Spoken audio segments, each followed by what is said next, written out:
بسم الله الرحمن الرحيم. سومالنا وطن عرضنا حجر صوتنا يا فرسنا وحبضنا وقبصوني ويجران وحبضنا وقبيئة ويجران وحبضنا وهلين قبصتنا ويجران المحكة ديمقراطية دقيس كافريكا من سوماليا هون ديمقراطية انستيتيوت هي دراسات وصول سمية وحاصل بحضي إن سجال قرض هم سجال دبلتو وين سوماليا هيسطو سجال كدبلتو وين وحواج بين مسك كاشنو إنه هو الشرع دولة الشعب دلشري يدبت شري انتباه يقرن شري بقى إنه مسكاشنا إنا وحكي طبعا يبقى تذكر هذا وضعك هيسطو حويه وحلو يقرن وضعك أقونس ما هيسطو أما lack of international recognition أقونس هو واحد بدل إنه حنبيه هاي إنه حنبيه هاي سوق مالقشي يجناعسي وحلبات بدل كوي ما يسو وحكي نجح حملي بنقية دي الدنيا الحرير كودي ولا الحرير اللحين نجح حملي هي إن فقارياش الدنيا كم وقنوا أركتدي إن كديبنا إسلامك أنا كقيف قادنا سوى البنكة يا IMF تا United Nations كا يا African Union كا Arab League كا يا أوراد الإسلام كويلين يا أوراد كلا دوام بقى marka arintaas waxay u baahan tahay inagu oo gudaheena inaynu xalino wax badan gudaheena isqabsano gudaheena gacmaha isqabsano gudaheena isu calool fiiwaano inagu oo mid ah kadibna shaqooyinka inoo yaala aan si wada jir ah u qabano qodobka labaad ee wadanka maanta haysta ee dhibaatada weyn waxa kamid ah economic constraints waxa caqabadaha dhaqaale wadankii kaabayaal dhaqaalo dhameystiran ma jiraan hal dekadii hal airport oo qurayn leenahay dekada berbera iyo airportka Hargeysa iyo airportka berbera dekada isna kulli faaqan waxaanu baahanahay dekada badan dhisno in airport badan dhisno in wadooyin shabakad ah nolosheena dhin walba kobciya wadamada jaarka ah ee wax kala faa'iideynayna isku keen xidhaa inaynu samayno waxa wadanka ka jira shaqo la'aan baahsan oo dhalinyaradii aad iyo aad u haysata lacagteena oo marmarka qaar inkastoo marka geeska Afrika loo eego inuu deganahay oo aan lahayo wakil dunida ku xidhnay dahabna aan ku xidhnay oo marka dhaqdhaqaaq fara badan keenta oo ahayn mid la soo haleyn karo sugan qodobka saddexaad waa dhibaatooyinka jira arrimaha siyaasadda ama shacabkii oo siyaasadda si sax ah aan wax badan u midaysnayn ama saamleedii siyaasadda aqoonsiga caalamiga ah إن كلهنا سأقولنا كلهنا إن حوجنا وأمراء دارمها جده يارمها دلته وورشقيان أرمها جدها وأمراء دارمها دلته لجار مركب واحد بدنا جدها دميس وأقوانت الله بهنا وعجلنت الله بهنا وذكرك الله بهنا سامحت الله بهنا سامح قيبسي سياسة يم صب يا خيرات يا كابيال دخل الله بهنا إذا الله خلقكم نقطه عدول بهالكذا يدا نقونيسا دجيل رسمي oo ka shaqeysa aqoonsiga adduunkuna wixii aad qabsato ayuunba iyaguna macallin ahoo sidaas isku kaashanaysan waxaan saaray nagu filan Taiwan oo dunida ugu badnaa una dhaqaalaha badnaa maanta ay sirrinayaan balse dunida oo dhan si dawlad madax bannaan loo macaamilaa way dunida iyagoo baahatay markay wax barteen dunidina wax ku soo kordhiyeen kama dhaqan muhiim ah oo fiican aynu ku naala khayraad badan waynu haysanaa laakiin waxaan u baahanahay inaan dadkeena la tarakoobo khayraad wadanku haysan tarakoobo dibadda inagu iskaashano cidii la maarmaanta in la kaashano sida aynu macaamilo ayaa muhiim ah arrimaha siyaasadda waxa dalka dhibaato ku ah doorashooyinka ama dib u dhaxan noqdo ama doorashooyinka faraha badan la noqdo ee midba xilli dhacayso dadkii doorashooyinka fahamsanayn oo u baahan inay fahmaan oo aan muddo qabaa'il in marka dambe isku xiishiisteen oo islaan qabaa'ilka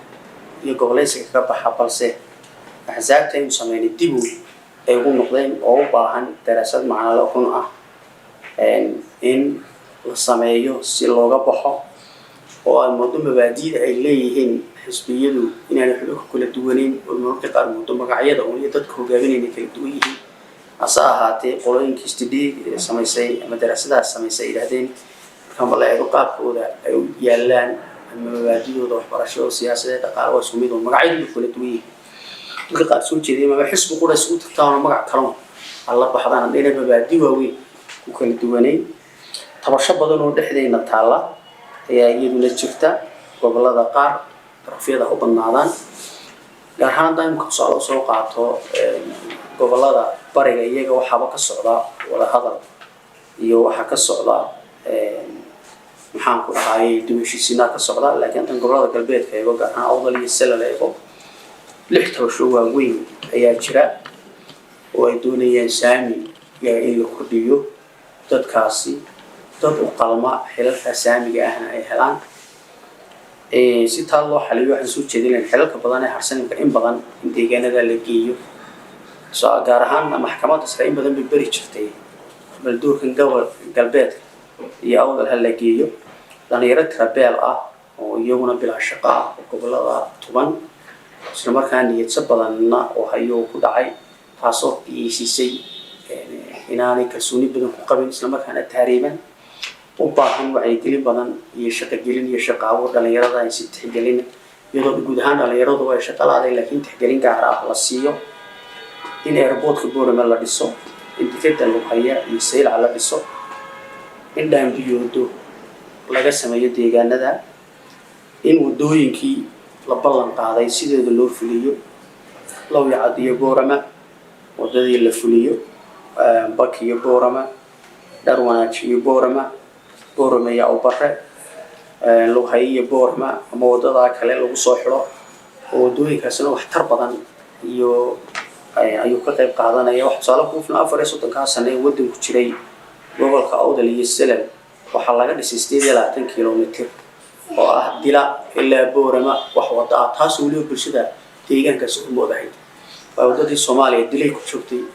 dila laga qaaday tuulooyinka iyo degmooyinkooda u baahan town plan gaar ahaan magaalada dila town plan rasmi u baahan marka waxa la yiraahdo waxyaabaha wax laga qabto walaalnimadii iyo wadajirkii iyo ilmadii wax badan ayaa soo noqonaya in qodobka saddexaad waxa weeye u baahan bulshada in aad iyo aad wax looga qabto waarimaha bulshada gaar ahaan inta habayn ballaaran lagu sameeyo waxbarashadeenu ma aha nolosheena iyo baahiyeena u adeegta waana qaali waxaana noqotay qaab qabaa'il in loo furto waana bilaatayo marka siyaasadda waxbarashada gebigeeda dib lagu noqdo sidaas si lamida si hore soo sheegnay siyaasadda arrimaha dibadda iyada dib loogu noqdo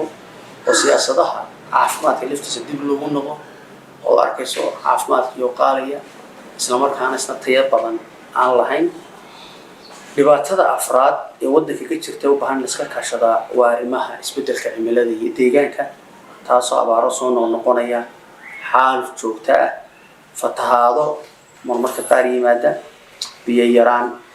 taasoo saamaysa beerihii iyo xoolihii iyo dadkiiba taasoo u baahan iyadana in la fahmo sidii iska digaa iyo isbedelka cimilada loola qabsan lahaa wadanka looga sameeyo lahaa dhaamin waaweyn maxaan ku dhahday biyo qabatin loo sameeyo lahaa biyahana dhaafaya qorshe laga yeelan lahaa deegaan waliba wuxuu ku habooyay laga beeri lahaa dhulka seeraha ee la iska watay la baabiin lahaa dhirta la jarayo la joojin lahaa oo dhirta la beeri lahaa waxaa ka mid ah qodobka shanaad oo ah legal and institutional gaps oo aad moodo dadka inaana sharciga intii inoo taalay inta maqan haba joogtay inaana cid hoggaansamaysa aanay jirin oo moodo qof waliba inuu ka doorbidayo qabiil sidii xoogka maska la dhex marayo iyo hay'adaheeni dawliga oo dhisnay oo maxaan ku qof garanaya shaqada laga rabo iyo xilliga laga rabo iyo wax laga rabo ama qorshe sanadeed iyo qorshe hawleed iyo siyaasad dhammaystiran aanay jirin dijirtan aan lagu dhaqmeyn qodobka lixaad wadanka aafooyinku ah waa musuqmaasuqa oo u baahan in si toos ah sida dadba loola dagaalamo dadkii oo moodo in musuqmaasuqa lagu dhaqaaliyo haddana si dadban iyo si toos ah u dhiirigelinayaan oo halku ka dhigteen waa lagu magacaabay maxaad ka qabsatay iyo is-aamin darrada iyo sii baahaysa waxay iyadana qodobka ku hoos jirta waxa la yiraahdo wastage of resources hanti badan oo ahayn markaa tii taagnay ee muhiimka in wax laga qabto oo waxay nolosha wax looga qabto sidoo kale muhiimsan tahay iyaduna tii ugu dambaysaba tii koowaad laga dhigayaa oo kuwii sidii noloshu kala muhiimsanayd aad moodo inaan wax looga qabanayn qodobka toddobaad waa qabyaaladda oo aad moodo inay waddanku hayso dhibaato aad iyo aad u weyn oo si khaldan loo adeegsanayo taasoo beelihii been abuur iyo wanjal iyo nacayb iyo kala shaki lagu abuurayo taasoo la isu marinayo warbaahinta iyadoona u baahan in arrintaasi aad iyo aad looga digtoodo bulshadana sidii loo midayn lahaa qabyaaladuna sidii in qabyaalada soo adeegsado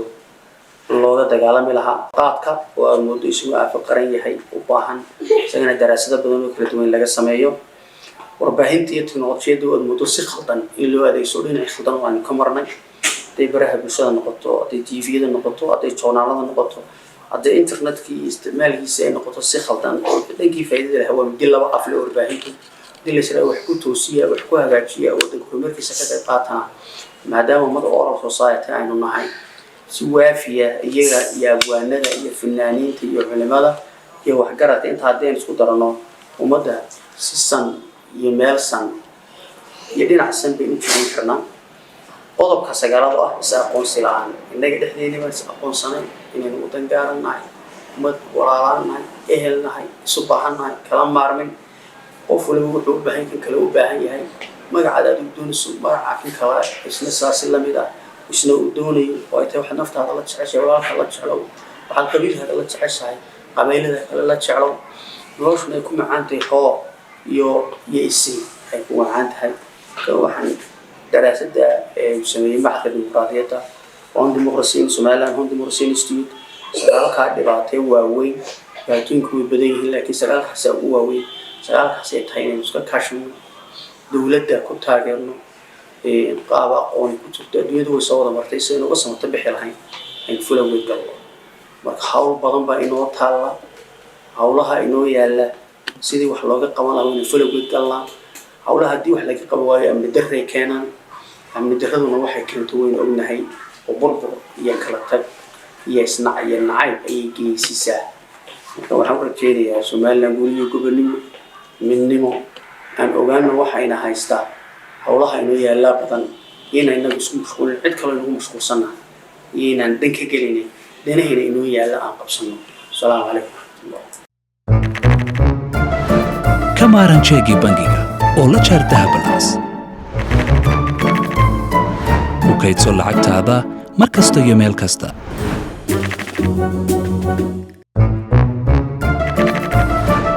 ku dhex isticmaal adeegyada Somtel iyo iDahab ku xidha akoonkaaga bangiga oo ka dhex maamula lacagtaada u soo wareegoo la jaanqaad dunida casriga oo ku maamula abka dahabalaas nolol maalmeedkaaga maaliyadeed hadda kala soo deg App Store iyo Play Store abka dahabalaas